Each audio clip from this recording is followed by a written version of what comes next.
36 millones de cadáveres. El número es tan grande que deja de tener significado. Es más que toda la población de California. Es 1 de cada 6 seres humanos vivos en el planeta en ese momento. Es una sexta parte de la humanidad borrada de la existencia en el lapso de 8 años. No fue una plaga, no fue un desastre natural, fue un hombre. Un hombre que el emperador de China llamaba mi hijo querido. Un hombre al que se le permitió entrar a los aposentos imperiales sin anunciarse. Un hombre en quien la mujer más poderosa del mundo, la consorte imperial Yang Guifei, confiaba tanto que lo dejaba masajear sus pies perfumados con aceites de jazmín mientras ella reía de sus chistes. Su nombre era An Lushan. Y en la noche del 16 de diciembre del año 755, en la ciudad fronteriza de Fanyang, mientras el emperador Xuanzong dormía confiado a 1000 kilómetros de distancia en su palacio de Chang'an, An Lushan ordenó a 200,000 soldados que marcharan hacia el sur. No venían a proteger el imperio, venían a devorarlo.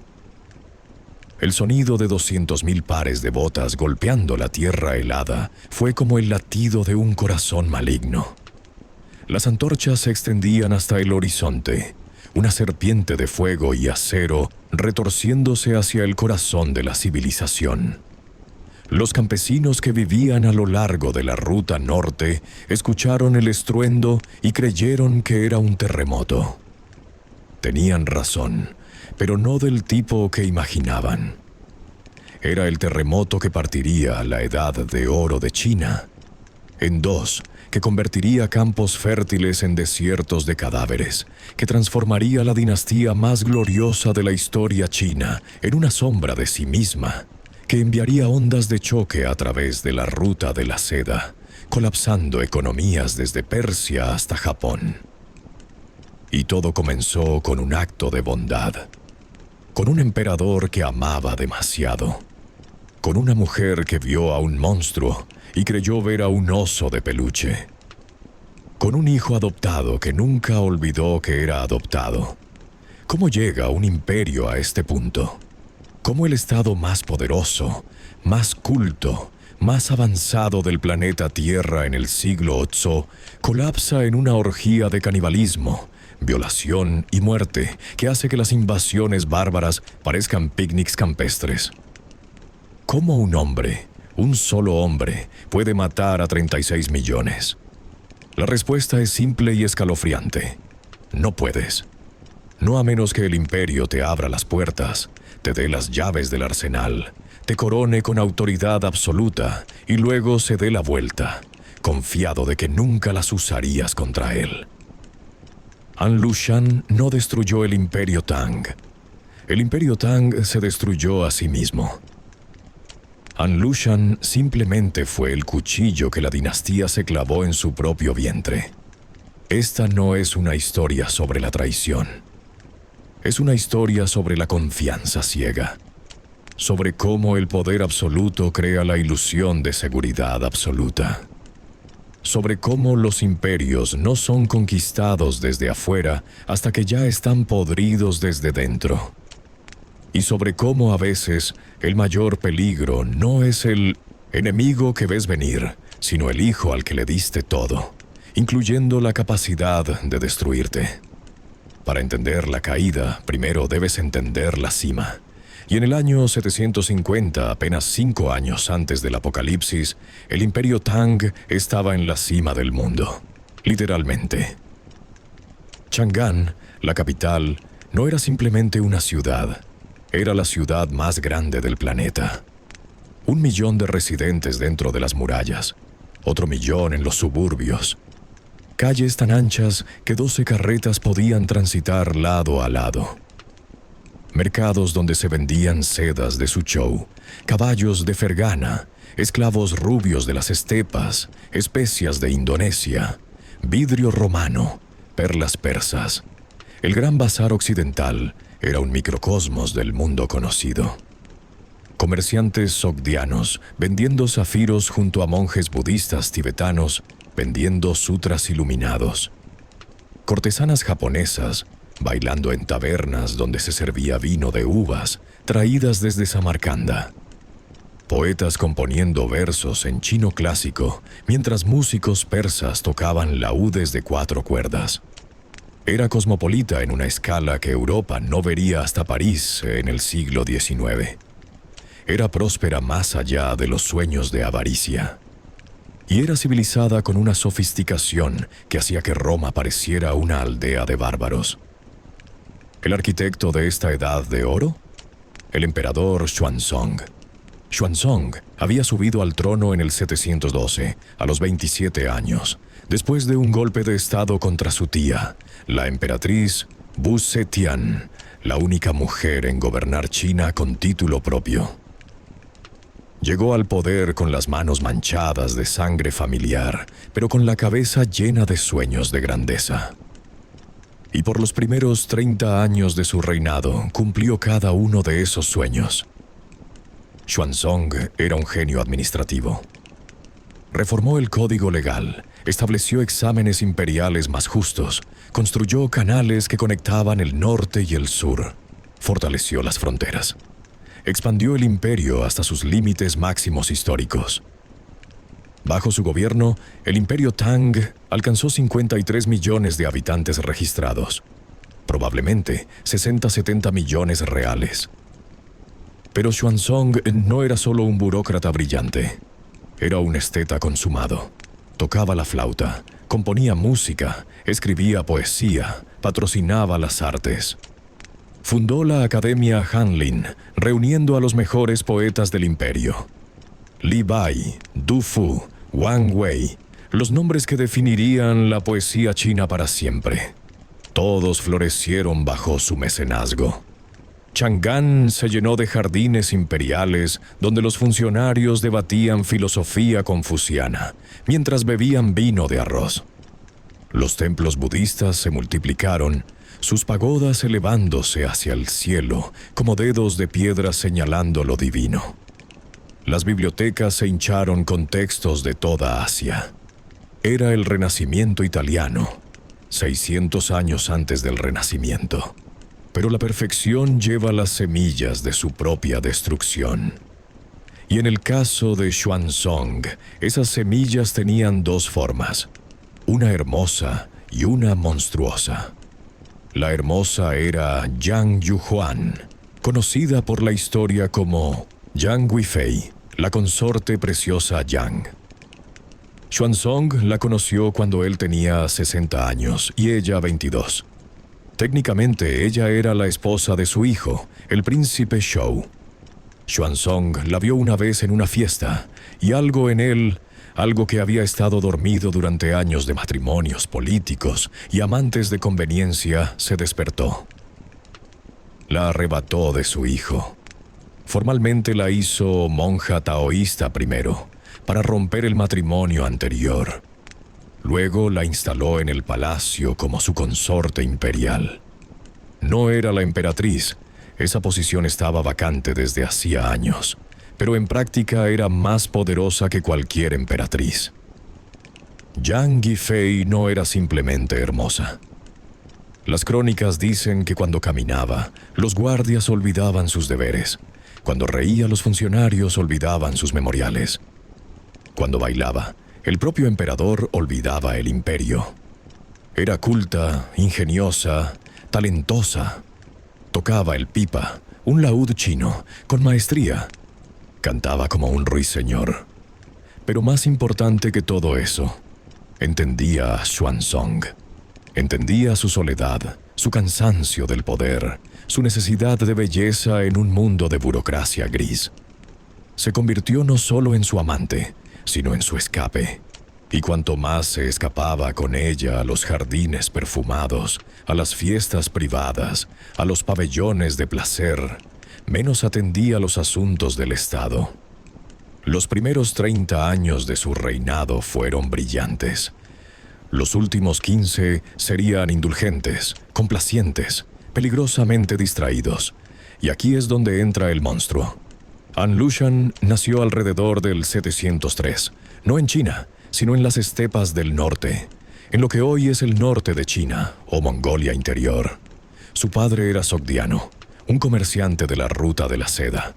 Su madre era turca, Gökturk. Era mestizo, un outsider cultural en ambos mundos.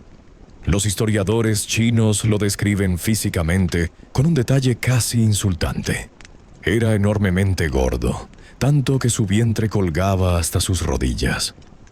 Tenía ojos pequeños que desaparecían en pliegues de grasa cuando sonreía. Su complexión era oscura comparada con los chinos Han.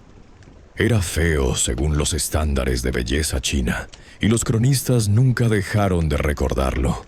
Pero An Lushan tenía 3 dones que compensaban su apariencia. Primero, era un guerrero nato. A los 20 años ya era capitán en las fuerzas fronterizas, luchando contra las incursiones Kitán. Era brutal, efectivo, despiadado. Ganaba batallas no con elegancia, sino con violencia abrumadora. Y en las fronteras, eso era exactamente lo que se necesitaba. Segundo, hablaba 6 idiomas: chino, sogdiano, turco, kitán, tangut tibetano. En una frontera multiétnica, esto lo hacía invaluable. Podía negociar con las tribus, interrogar prisioneros, reunir inteligencia. No era solo músculo, era cerebro también. Tercero, y más peligroso, era un actor consumado. Podía leer a las personas con una precisión aterradora y convertirse exactamente en lo que ellos querían que fuera. Y cuando conoció a Xuanzong en el 746, dio la actuación de su vida. El primer encuentro entre An Lushan y el emperador Xuanzong fue cuidadosamente orquestado por Li Linfu, el ministro principal, un hombre que había ascendido al poder eliminando sistemáticamente a todos sus rivales. Li Linfu vio en An Lushan una herramienta útil. Un general fronterizo brutal, lo suficientemente competente para ser valioso, lo suficientemente outsider para nunca amenazar el poder de la aristocracia Han. Li Linfu se equivocó espectacularmente. An Lushan fue llevado a la capital para un informe sobre la situación fronteriza. Entró al salón del trono, este bárbaro gordo y sudoroso, ante la corte más elegante del mundo. Los funcionarios literati, con sus túnicas de seda y sus barbas cuidadosamente peinadas, miraron con apenas disimulado desprecio. Xuanzong, desde su trono elevado, estudió al hombre. El emperador tenía 62 años, había visto 1000 aduladores, 1000 mentirosos, 1000 buscadores de poder. Esperaba ver otro. An Lushan se arrodilló, y en lugar de la adulación florida típica de la corte, dijo algo totalmente inesperado. «Vuestra Majestad, soy solo un soldado estúpido de las fronteras. No entiendo de etiqueta de palacio. Si ofendo con mi torpeza, espero que vuestra sabiduría lo entienda». Era perfecto, era humildad sin ser servil, era honestidad aparente sin ser grosero. Xuanzong, cansado de las florituras de la corte, sonrió. «Habla directamente, general. ¿Qué necesitan las fronteras?» An Lushan no pidió dinero ni gloria. Pidió caballos, suministros, permisos para comerciar con las tribus, cosas prácticas. Habló durante 1 hora sobre logística militar, sobre las realidades del combate fronterizo, sobre la psicología de las tribus esteparias. No era poesía, era competencia cruda. Xuanzong estaba encantado. Aquí, finalmente, un hombre que hablaba de realidades en lugar de abstracciones confucianas. Pero el verdadero golpe maestro vino después, cuando An Lushan fue presentado a Yang Guifei. La consorte preciosa Yang recibía a menudo a los generales fronterizos como cortesía. Se esperaba que fueran incómodos, que tartamudearan ante su belleza, que se mostraran torpes. An Lushan hizo algo diferente. La miró directamente a los ojos, algo que la mayoría de los hombres evitaban por respeto, y dijo: «Señora consorte, Las canciones sobre vuestra belleza llegan hasta las fronteras. Los soldados dicen que Chang'an debe estar bendecida por las hadas. Ahora veo que no es exageración, es un eufemismo insuficiente. Era atrevido, era casi inapropiado. Pero lo dijo con tal sinceridad infantil, con tal falta de sofisticación cortesana, que Yang Guifei se rió. Una risa genuina, y no la risa educada de la etiqueta. General Lan, dicen que eres un guerrero feroz, pero pareces más un oso de peluche que un tigre. An Lushan se golpeó su enorme vientre, haciéndolo rebotar. Los tigres mueren de hambre en invierno, señora. Los osos almacenan. Soy un hombre práctico. Fue el comienzo de Sotos, una relación extraña, compleja y finalmente fatal. Yang Guifei, con 28 años, sin hijos propios, vio en este bárbaro gordo algo que le faltaba en su vida. Autenticidad desenfrenada. Todos en la corte la trataban como un objeto precioso, un tesoro, una obra de arte. An Lushan la trataba como a una persona, bromeaba con ella, le contaba historias salvajes de las fronteras, la hacía reír. Xuanzong, viendo cómo su consorte favorita disfrutaba de la compañía de An Lushan, lo invitó más seguido, luego con más frecuencia. Pronto An Lushan tenía acceso casi ilimitado a los aposentos imperiales, y entonces An Lushan jugó su carta definitiva. En el año 751, durante un banquete, se arrodilló ante Yang Guifei y dijo: «Señora consorte, soy un hombre sin familia. Mi madre murió cuando era niño. No he conocido el amor maternal. ¿Me harías el honor de aceptarme como tu hijo adoptivo?» El salón quedó en silencio. Era una petición extraordinaria, casi sin precedentes. Pero Yang Guifei, conmovida, las lágrimas brillando en sus ojos, aceptó. Xuanzong, viendo la alegría de su amada, también lo aceptó. Más aún, lo adoptó formalmente como su propio hijo adoptivo. An Lushan, el guerrero bárbaro de las fronteras, era ahora príncipe imperial. La trampa estaba preparada. An Lushan tenía ahora 3 cosas que ningún general fronterizo había tenido jamás: acceso ilimitado al emperador, confianza absoluta de la mujer más influyente del imperio, y el título que le daba legitimidad dinástica. Y con una paciencia de araña, comenzó a tejer su red. An Lushan no era estúpido. Sabía que no podía simplemente declararse emperador y esperar que el imperio lo aceptara. Necesitaba construir una base de poder tan grande que cuando finalmente se revelara, su victoria fuera inevitable.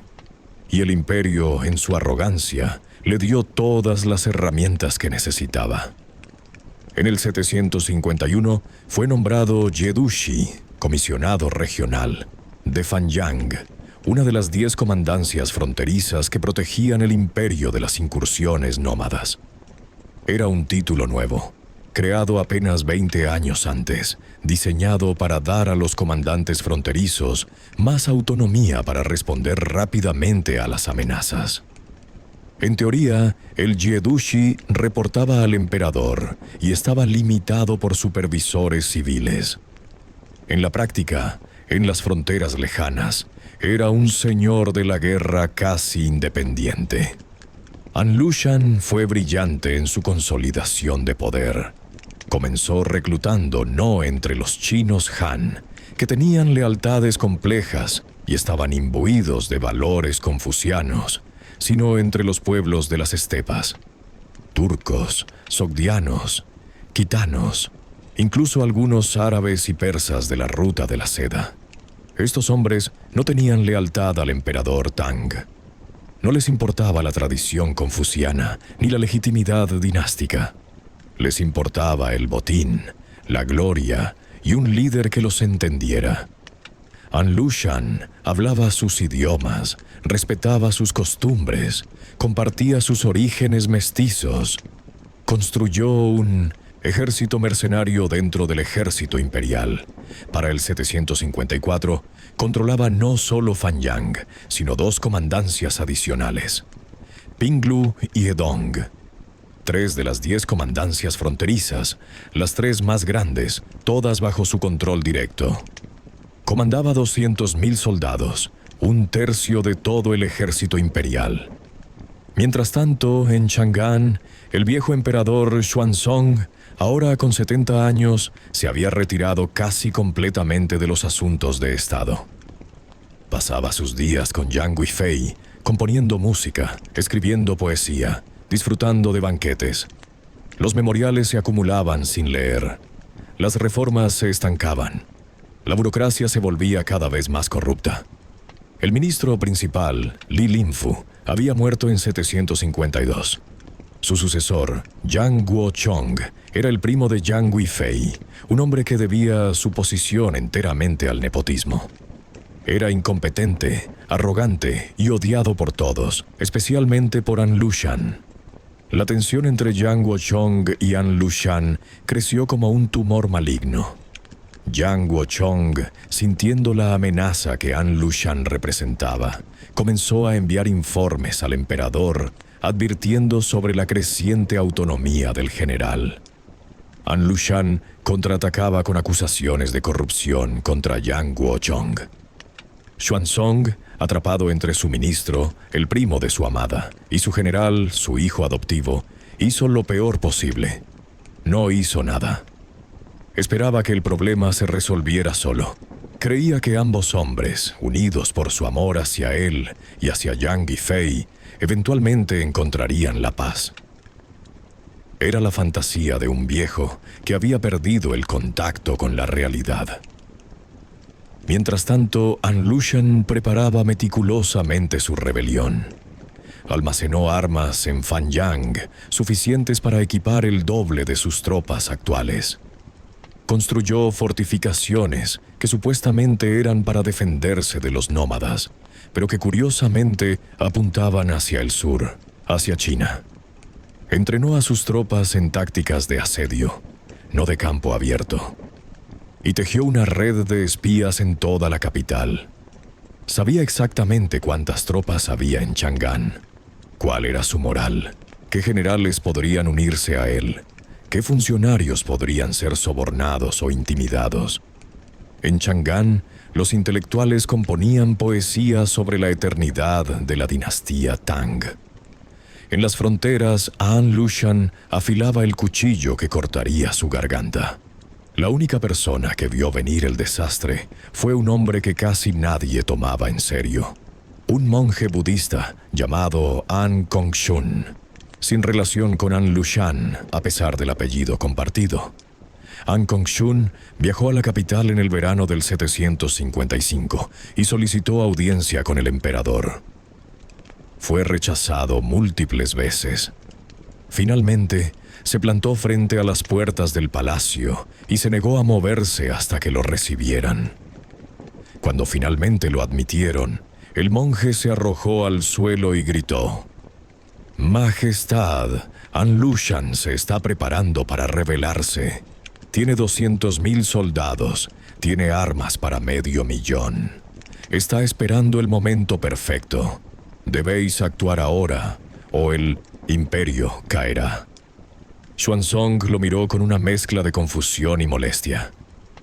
«An Lushan es mi hijo. Me ha servido fielmente durante años. ¿Por qué habría de traicionarme?» «Majestad», suplicó el monje, «él no os ve como un padre. Os ve como un obstáculo. Ha usado vuestra confianza para construir su propio imperio. Solo espera vuestra debilidad». Yang Guochong, presente en la audiencia, intervino. «Vuestra Majestad, este monje claramente está en mi nómina, tratando de incriminar a An Lushan para fortalecer mi posición. No le hagáis caso». Era una acusación absurda, pero Xuanzong, exhausto y deseando volver a los jardines con Yang Guifei, eligió creerla. El monje fue expulsado del palacio. 3 meses después, An Lushan se rebeló. 16 de diciembre del 755. Fanyang, la ciudad fronteriza a 1000 kilómetros al noreste de Chang'an. La noche era helada, el tipo de frío del norte de China que penetra hasta los huesos, que hace que el aliento se congele en el aire. An Lushan, ahora de 52 años, se paró en la muralla de la ciudad mirando hacia el sur.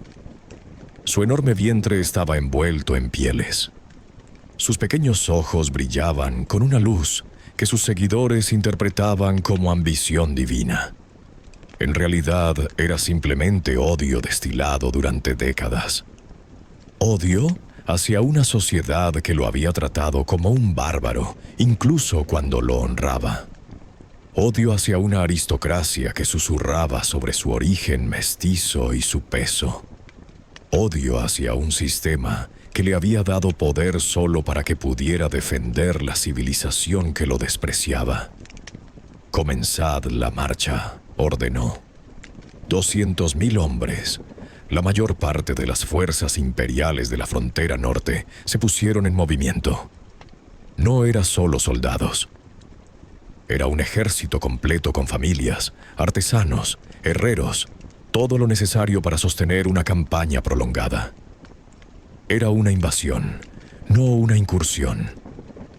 La primera noticia llegó a Chang'an el 9 de enero del 756. Un mensajero, con su caballo muerto de agotamiento, se derrumbó ante las puertas del palacio. An Lushan se ha rebelado, 200.000 hombres marchan hacia la capital. Xuanzong, recibiendo la noticia mientras desayunaba con Yang Guifei, dejó caer su taza de té. El líquido se derramó sobre la mesa de jade, formando charcos como sangre. «Imposible», murmuró. «Es mi hijo. Debe ser un malentendido». Yang Guochong, el ministro principal, entró corriendo. «Majestad, no es un malentendido. An Lushan se ha declarado emperador de una nueva dinastía, la Gran Yan. Ha tomado Luoyang. Está matando a todos los funcionarios imperiales. Viene hacia aquí». El color desapareció del rostro de Xuanzong. Yang Guifei comenzó a llorar silenciosamente. El emperador que había reinado durante 43 años, que había llevado a China a su apogeo, se convirtió en un momento en un anciano asustado. ¿Qué debemos hacer? Yang Guochong, un idiota, pero un idiota con instinto de supervivencia, dijo lo único sensato. Debemos evacuar la capital, inmediatamente. Pero evacuar Chang'an, una ciudad de 2 millones de habitantes, no era simple, y la noticia de la traición de An Lushan se extendió por las calles más rápido que cualquier orden imperial. El pánico fue instantáneo y total. Los mercados se convirtieron en zonas de saqueo. Los ciudadanos ricos intentaban huir con sus posesiones más valiosas, creando atascos masivos en las puertas de la ciudad. Los pobres, sin recursos para escapar, se preparaban para lo peor. Los funcionarios gubernamentales quemaron documentos, evacuaron tesoros, trataron desesperadamente de organizar defensas. Pero Chang'an no era una ciudad fortificada de guerra. Era una capital de paz, diseñada para impresionar, no para resistir un asedio. Mientras tanto, An Lushan avanzaba con la velocidad de un tsunami. Su estrategia era brillante en su simplicidad brutal. No aceptaba rendiciones. Cada ciudad que conquistaba era saqueada completamente. Cada funcionario imperial era ejecutado públicamente. Cada familia de la aristocracia que había mirado con desprecio a este bárbaro era extirpada. El mensaje era claro. No hay negociación, no hay piedad, no hay retorno. O te unes a mí o mueres. Ciudades enteras fueron borradas. Luoyang, la capital oriental, cayó en cuestión de días. An Lushan la declaró su nueva capital. Los palacios imperiales fueron profanados. Los templos saqueados. Las mujeres de las familias aristocráticas fueron distribuidas entre sus soldados como botín. En una escena particularmente grotesca que los historiadores registraron con horror, An Lushan organizó un banquete en el Palacio Imperial de Luoyang. Hizo traer a las hijas e hijas de los funcionarios imperiales que había ejecutado. Las obligó a servir vino a sus generales mientras estos hacían comentarios obscenos sobre lo que les harían después. No era solo conquista. Era humillación sistemática de todo lo que el Imperio Tang representaba. Las noticias de cada atrocidad llegaban a Chang'an, y cada noticia erosionaba más la moral de la ciudad. Los soldados desertaban. Los funcionarios huían. El tejido social se desintegraba. El 14 de junio del 756, Xuanzong tomó la decisión más dolorosa de su vida. Evacuaría la capital. El emperador de China abandonaría Chang'an. La comitiva imperial que salió por la puerta oeste al amanecer del 14 de junio era un espectro patético de su antigua gloria. El emperador de 72 años iba en un caballo, no en su palanquín imperial. Yang Guifei estaba en una carreta simple. Los tesoros del imperio quedaban atrás. Solo lo esencial. Y ni siquiera todo eso. Iban hacia Sichuan, la provincia montañosa del suroeste, esperando que las montañas proporcionaran defensa natural. Pero el viaje sería largo, 1000 kilómetros a través de territorio cada vez más caótico. Detrás de ellos, Chang'an, la ciudad más grande del mundo, quedaba vulnerable, indefensa, esperando a su violador. La marcha hacia Sichuan fue un vía crucis.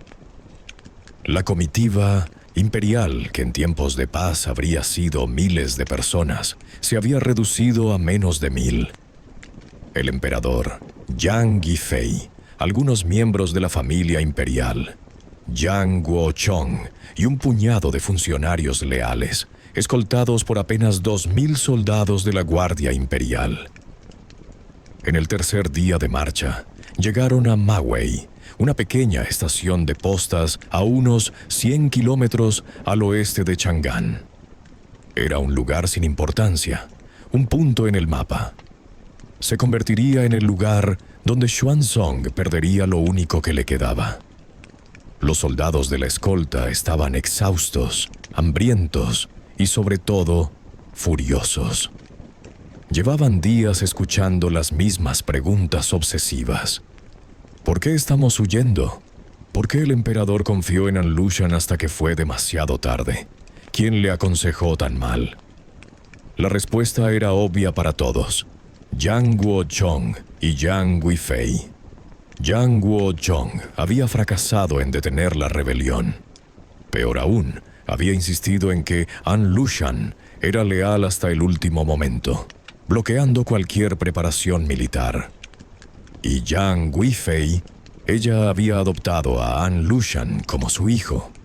Ella lo había introducido en el círculo íntimo del emperador. Ella, según los soldados, era la verdadera culpable. En Mawei, mientras la comitiva descansaba brevemente, el general Chen Xuanli se acercó a Xuanzong. Era uno de los pocos militares profesionales que quedaban. Su rostro era una máscara de piedra. «Majestad», dijo, su voz resonando en el patio vacío de la estación de postas. «Necesito hablar con franqueza». Xuanzong, sentado en un taburete simple que lejos estaba del trono de Jade, asintió débilmente. «Habla, general». «Los hombres no marcharán más lejos. Exigen justicia». «¿Justicia por qué?» «Por la traición que destruyó el imperio. Exigen que Yang Guochong responda por su incompetencia». Antes de que Xuanzong pudiera responder, escuchó gritos afuera. Los soldados se habían amotinado. No violentamente, no con caos, sino con la precisión aterradora de hombres que habían tomado una decisión y estaban dispuestos a morir por ella. Rodearon la estación de postas, bloquearon las salidas y gritaron al unísono: «¡Entreguen a Yang Guochong! ¡Entreguen al traidor!». Xuanzong salió, tratando de calmar a los soldados. «Yang Guochong ha cometido errores, pero no es un traidor. será juzgado apropiadamente en Sichuan. ¡No! El grito vino de cientos de gargantas. ¡Justicia ahora! Yang Guochong, sintiendo el peligro, intentó escapar por una puerta lateral. Fue un error fatal. Los soldados lo vieron. Lo persiguieron como perros a un zorro. Lo acorralaron contra una pared. Lo que siguieron fueron 5 minutos de carnicería que Xuanzong escuchó, pero no pudo detener. Cortaron a Yang Guochong en pedazos. Literalmente. No fue una ejecución. Fue un desmembramiento furioso. Cuando terminaron, exhibieron las partes en picas fuera de la estación de postas. Xuanzong estaba horrorizado, pero aliviado. Los soldados habían tenido su venganza. Ahora marcharían. No hemos terminado. La voz del general Chen Xuanli era fría, vacía de emoción. Los hombres exigen que la consorte Yang también responda. El silencio que siguió fue absoluto. Xuanzong entendió de inmediato. No, susurró. No ella. Ella no tiene culpa. Majestad, ella adoptó a An Lushan. Ella lo introdujo en palacio. Ella convenció a vuestra majestad de confiar en él. La sangre de millones está en sus manos. Ella no sabía. Ninguno de nosotros sabía. Los hombres no marcharán más mientras ella viva. Elegid, majestad. Ella o el imperio. No podéis salvar ambos. Xuanzong se derrumbó. Cayó de rodillas sollozando. No puedo matarla. Ella es mi vida. El general Chen Xuanli se arrodilló frente al emperador. Su rostro mostraba... ¿qué? ¿Compasión? ¿Desprecio? Simplemente el cansancio de un soldado que había visto demasiado. Majestad, ya no sois el amo de vuestro destino. El imperio lo ha decidido. Yang Guifei, que había escuchado todo desde el interior de la estación, emergió. Sus 38 años habían sido gentiles con ella. Seguía siendo hermosa, incluso con el polvo del camino en su rostro, incluso con el terror en sus ojos. Caminó hacia Xuanzong y se arrodilló frente a él. «Mi señor», dijo suavemente, «ellos tienen razón. No, he vivido una vida que 1000 mujeres envidiarían. He conocido el amor del hombre más poderoso del mundo. He tenido lujo, belleza, poesía. He tenido todo. Y sí, he cometido errores. Vi a An Lushan y creí ver a un hijo. Vi a un ser humano necesitado de amor maternal. No vi al monstruo. No fue tu culpa. No importa de quién fue la culpa, mi señor. Importa lo que sirve al imperio ahora. Y mi muerte servirá mejor que mi vida». Xuanzong la abrazó sollozando como un niño. «No puedo vivir sin ti». Entonces nuestra historia será recordada. El emperador que amó tanto que perdió un imperio. Pero al menos el imperio puede sobrevivir si yo muero. El eunuco Gao Lishi, que había servido a Xuanzong durante 40 años, se adelantó. Sus ojos estaban llenos de lágrimas. «Señora consorte, permitidme. Será rápido. No sentiréis dolor». Yang Guifei asintió. Besó la mano de Xuanzong una última vez. Luego caminó hacia un pequeño edificio budista en la estación de postas. Gao Lishi la siguió. Lo que sucedió adentro no está registrado con certeza. La versión oficial dice que Yang Guifei se ahorcó con su propia bufanda de seda. Otras versiones dicen que Gao Lishi la estranguló para ahorrarle el sufrimiento de una muerte lenta. Cuando Gao Lishi salió, sus manos temblaban. Anunció simplemente: «La consorte Yang ha partido hacia el cielo». Los soldados vitorearon. Xuanzong vomitó. El cuerpo de Yang Guifei fue envuelto y enterrado apresuradamente en un campo cerca de la estación de postas. No hubo ceremonia. No hubo ataúd apropiado. La mujer que había sido servida por 1000 sirvientes fue puesta en la tierra, como un campesino. Xuanzong subió a su caballo como un autómata.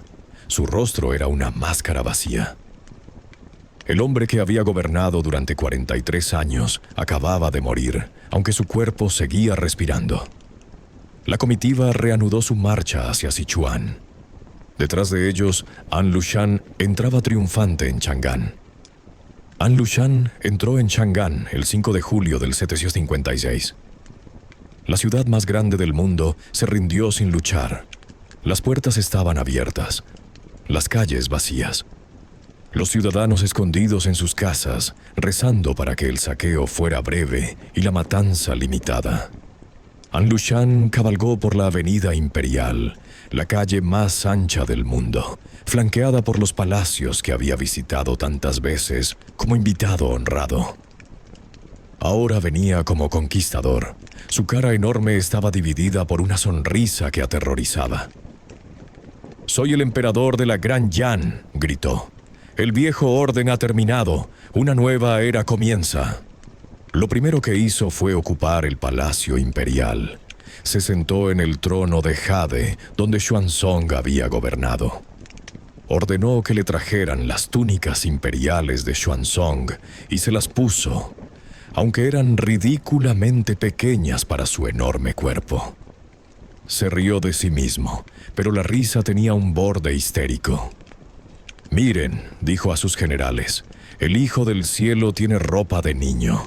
Necesitaré túnicas más grandes, túnicas para un verdadero emperador». Pero la euforia duró poco. An Lushan había ganado la capital, pero no el imperio. La mayor parte de las provincias del sur permanecían leales a la dinastía Tang. El príncipe heredero Li Heng se había proclamado emperador, más tarde conocido como Suzong, y estaba organizando resistencia en el noroeste. Más importante, los generales leales estaban contraatacando. Y algo más estaba sucediendo, algo que An Lushan no había anticipado. Su propio cuerpo lo estaba traicionando. Tenía 53 años. Su obesidad mórbida, que había sido cómica durante sus años de adulación, ahora era debilitante. No podía caminar más de 100 pasos sin jadear. Tenía úlceras en las piernas que no sanaban, y estaba perdiendo la vista. Los historiadores especulan que era diabetes, una condición que en el siglo VIII no tenía tratamiento. Para el otoño del 756, An Lushan era virtualmente ciego y semi-inválido. El guerrero brutal que había aterrorizado a China ahora apenas podía levantarse de su trono. Y cuando el poder físico se desvanece, el poder político lo sigue rápidamente. Sus propios generales comenzaron a pelear por la sucesión. Sus hijos, viendo que su padre estaba muriendo, conspiraron entre ellos. El imperio que An Lushan había construido sobre la lealtad personal comenzó a desmoronarse porque ya no podía inspirar lealtad. El hombre que más sufrió fue su hijo menor, An Qingshu, a quien An Lushan había declarado heredero.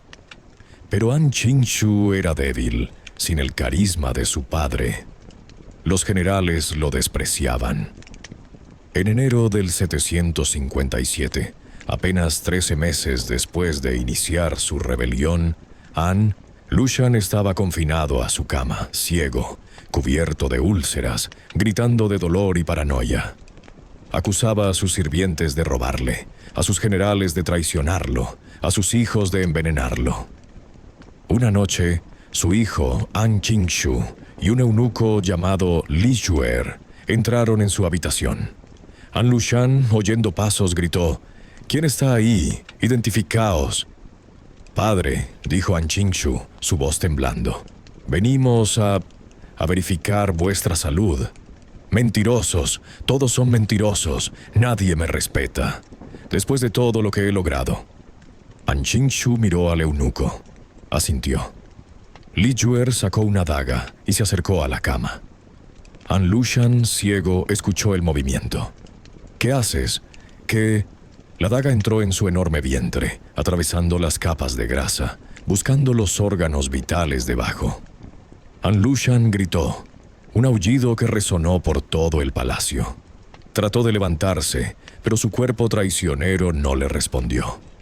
Li Chuer apuñaló una y otra vez, sistemáticamente, profesionalmente. An Qing-shu observaba paralizado, viendo cómo asesinaban a su padre, siendo cómplice del asesinato. Tomó casi 10 minutos. El cuerpo de An Lushan era tan masivo que simplemente no quería morir. Pero finalmente el aullido se convirtió en un jadeo, luego en un gorgoteo, luego en silencio.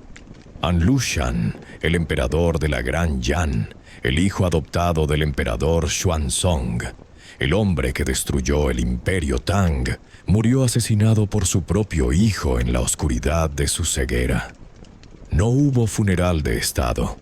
Fue envuelto apresuradamente y enterrado en una tumba sin marcar en las afueras de Chang'an. La dinastía que había declarado apenas 13 meses antes ya estaba colapsando. Pero la muerte de An Lushan no detuvo la guerra. Sus generales continuaron luchando, ya no por él, sino por sus propias ambiciones.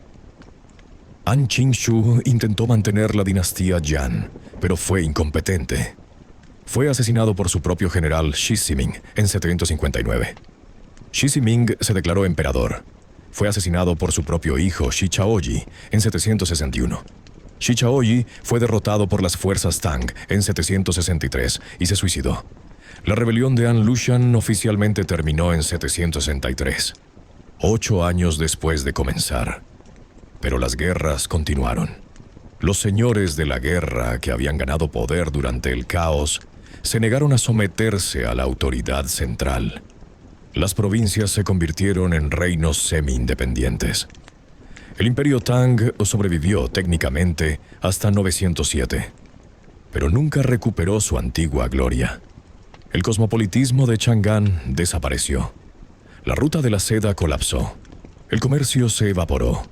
La población nunca regresó a sus niveles pre-rebelión. El censo del 754 había registrado 53 millones de personas. El censo del 764 registró apenas 17 millones.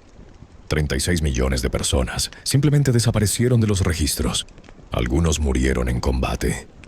Muchos más murieron de hambre cuando los sistemas de irrigación y distribución colapsaron. Otros se convirtieron en refugiados que nunca regresaron. 36 millones. Una sexta parte de la humanidad. Y Xuanzong, el emperador que había construido la Edad de Oro, vivió para ver su destrucción. Sobrevivió hasta 762, pasando sus últimos años en Sichuan, un fantasma atormentado. Compuso poemas sobre Yang Guifei, cientos de ellos, obsesivamente. Cada uno más triste que el anterior. Su hijo, el emperador Suzong, lo mantuvo esencialmente bajo arresto domiciliario, temiendo que su nostalgia por el pasado desestabilizara el presente. Xuanzong murió solo, recordado no como el creador de la Edad de Oro, sino como el hombre que la destruyó por amor. La pregunta sin respuesta. 16 siglos después, la historia de An Lushan nos obsesiona todavía. No porque sea extraordinaria en su violencia, la historia está llena de violencia. Nos obsesiona porque es extraordinaria en su intimidad. An Lushan no era un invasor extranjero. Era parte de la familia. El emperador lo llamaba hijo. La consorte lo llamaba hijo. Le dieron acceso ilimitado, autoridad absoluta, confianza total. ¿Por qué lo traicionó? Los historiadores han debatido esto durante 1300 años. Algunos dicen que fue simple ambición, que vio una oportunidad y la tomó. Otros dicen que fue resentimiento étnico, que nunca olvidó los insultos raciales de la aristocracia Han. Algunos incluso especulan que estaba mentalmente inestable, que su obesidad y eventual ceguera eran síntomas de alguna condición neurológica. Pero tal vez la respuesta es más simple y más oscura. An Lushan fue adoptado, pero nunca dejó de ser un adoptado. El amor que le dieron era real, pero estaba condicionado. Era amado mientras fuera útil, mientras fuera leal, mientras cumpliera su rol como el guardián bárbaro del imperio civilizado. nunca fue verdaderamente uno de ellos, y en el fondo de su alma lo sabía. Cuando se rebeló, no lo hizo solo contra el emperador. Se rebeló contra todo el sistema que lo había usado mientras lo despreciaba. Cada ciudad que quemó fue una venganza contra la civilización que lo había tratado como un outsider. Cada aristocracia que ejecutó fue un grito de «Ven, no soy su mascota, no soy su perro leal». Pero la ironía más devastadora es esta. Al destruir el imperio que lo rechazaba, An Lushan se destruyó a sí mismo. No solo físicamente, aunque su cuerpo literalmente se desintegró. Se destruyó moralmente. Quería ser visto como un emperador legítimo, pero será recordado por siempre como un traidor, un monstruo, un asesino de masas. Quería crear una dinastía que durara 1000 años. Su dinastía duró 13 meses. Quería ser amado. Murió asesinado por su propio hijo, y el imperio Tang, el imperio que destruyó, eventualmente fue recordado como la Edad de Oro de China. Su cultura, su arte, su poesía son venerados hasta hoy. An Lushan es solo una nota al pie, el monstruo que interrumpió brevemente la gloria. La pregunta que su historia nos deja no es ¿por qué An Lushan traicionó al emperador? La pregunta es ¿cuántas personas estamos tratando como familia mientras las mantenemos como outsiders? ¿Cuántos An Lushans estamos creando con nuestra generosidad condescendiente? ¿Cuántas veces decimos «te amo» cuando queremos decir «eres útil»? La confianza no es algo que das cuando te conviene. La confianza es algo que construyes cuando es difícil, cuando requiere que realmente veas a la otra persona como igual, no como proyecto o mascota o herramienta. Xuanzong amaba a An Lushan, pero ¿lo respetaba? ¿Lo veía como verdaderamente igual? ¿O lo veía como un bárbaro útil, un guardián exótico, un hijo adoptivo que siempre sería adoptado primero e hijo segundo? 36 millones de personas murieron porque nadie hizo esa pregunta hasta que fue demasiado tarde. Y hoy, en un mundo donde las líneas entre nosotros y ellos se vuelven más rígidas cada día, donde la confianza es performativa, pero no real, donde adoptamos, pero no integramos verdaderamente, esa pregunta sigue siendo la más peligrosa y la más urgente. ¿A cuántos hijos adoptados estamos armando con 200,000 soldados mientras los mantenemos afuera de nuestra verdadera familia? An Lushan murió hace 1267 años, pero su fantasma todavía camina. Y siempre caminará, hasta que aprendamos a amar sin condiciones o dejemos de pretender que amamos en absoluto.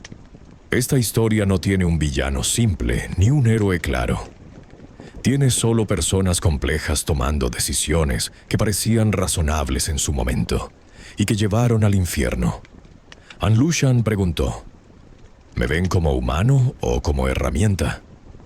El imperio respondió demasiado tarde, y 36 millones pagaron el precio. ¿A quién estás tratando como herramienta hoy mientras le llamas familia?